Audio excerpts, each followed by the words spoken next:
you play a very important role in the sense that you kind of set the tone, or maybe not set the tone for a movie like the other guys. Like, what was when they had the first pitch for you? Like, what were they saying like you needed to do when you? Well, that was the goal was to set the tone and the tempo of the movie, because I think when you have Sam Jackson and I, we're the guys, capital letters, THE, the guys, and then you have the other guys. So we wanted to make sure that the collision really meant something in terms of me and Sam and Will and Mark. So it was important for us to set the tone and tempo earlier on in the movie, right at the beginning. So they came to me, read the script, loved it, and I'd always wanted to work with Sam. And so we thought this was a great opportunity for us to work together. And not only that, but I think, anytime that, for me personally, when you could play a character who's over the top in terms of his arrogance, bravado, and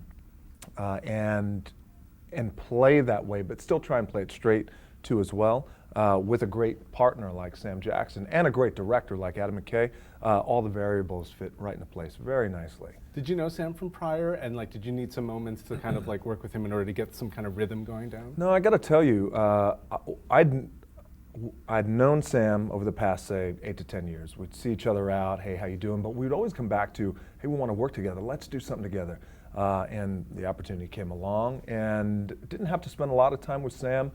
Immediately, right when we got on the set, I thought the rhythm was there. And Sam is a great partner, whether it's in drama, whether it's in action, and certainly in comedy. And in comedy, you need that. You need a great partner to riff off of and volley back and forth. So Sam was awesome. Working with a director like Adam, who's so famous for doing something like Anchorman, which everybody is beloved film. And so what does he kind of bring to the director as a director then? What that maybe you've never had an experience with other directors before? Well, what he does that I've never experienced with other directors is after every take he likes to French kiss you, which I thought was interesting, because I can only do that so many times with men. Then I got to bring it back to women. We take the dangerous right turn, and we bring it right back. Adam McKay he's a brilliant guy. Adam creates a great environment to be creative in, and you want that as an actor. But I think especially in comedy, where so much of some stuff that turns into gold you find on the day. So Adam provides that platform in that environment, and I really, really like the guy. I like the guy personally as a friend, but also really admire him as a filmmaker and a writer too as well. Improv plays such a huge role in films like this then. So sure. How far can you take the joke until you maybe even crack up? How good is your poker face compared to some of the other people? Well, that's the thing. I always found, for me, if I feel like laughing, then I gotta laugh, because I can't, it's hard to hold in a laugh, but it's just film, it's just money.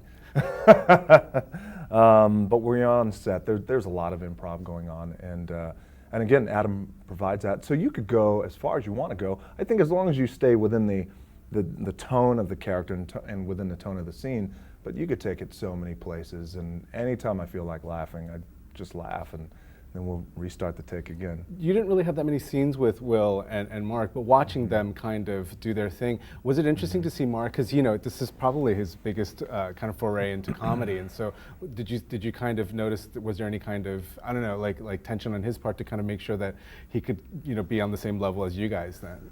I'm not quite too sure. I didn't get into Mark's head. We had that one scene in the office, which I thought was very funny. I thought it played well. But I'm not quite too sure.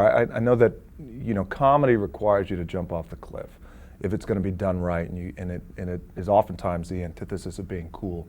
And in Mark's case, he put a lot of trust into his comedy partner in Will, and certainly Adam, and I thought he did a great job in the movie. From day one, you have been an actor that is more than happy to make a fool out of yourself. So what is it about, because you're this man, and so therefore, you're not, I don't know, people don't expect you to be able to laugh at yourself, and yet you were there from day one to be like, you know what, let's make fun of me if you want to. Well, it was important that I became a better actor and a well-rounded actor. And when I first started 10 years ago, I was doing action movies. I did 3 or 4 action movies in a row, and I just wanted to stop for a moment and walk away from the genre, and then explore comedy. I wanted to explore drama. I want to explore family. I wanted to do everything. So when it comes to comedy, I have found that the comedy that works best is oftentimes we are not really trying to be cool. Again, because it's the opposite of being cool. If you're really going to be funny, I don't think you could be that cool.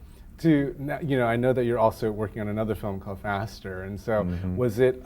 Wonderful job, man. Good job. Like I love it. You're right in there. To be able to you've had this long run of doing stuff for family and stuff like that. So now this is like this awesome foray into to action again. How hardcore did you want to go back into the action kind of stuff that you wanted to do? Well, I couldn't wait to get back into the action genre, and I'd just been waiting for some time to get back into it, waiting for the right opportunity. And what I mean by opportunity, I just mean material. Material was coming my way, but it just wasn't what I wanted to make. I wanted to make something that that had some meat to it, and I wanted to make something that had some depth and some quality and had good characters. Again, because I left 5 years ago the action genre, so when I come back as a better actor, I wanted to make sure that the material represented that. And this came along. I was so excited when I read it. I loved it. We had George Tillman come on to direct it. Billy Bob Thornton came on, a studio who believed in the movie, and I was very, very happy with the results. You do some crazy things in this film, and I'm assuming that you're doing some crazy stuff in Faster. So I'm just wondering, how far do you have to go until you go, you know what, stuntman, go ahead. What's the line for you, even? Well, I got a great stunt double who's my cousin, and he makes me look great. But today's audiences are pretty savvy, so any chance I could get in there. Plus, I love that. I love doing that. I love fighting, and I love blowing shit up and, excuse my language, shooting things and being physical. I love being physical. So whenever I can do that, I do it. But if it's too dangerous, then that's what family's for, man. Get in there. You hurt yourself. I don't want to hurt me. Last question then. So you do all these different types of genres, but yet I've yet to see something where it's just serious, just full on, just acting, no frills. Are you kind of prepared to kind of go into something like that next? What is it that's going to make you kind of do something like a pure on drama? Like a drama? Yeah. Material. Sure. Am I prepared? Of course, yeah.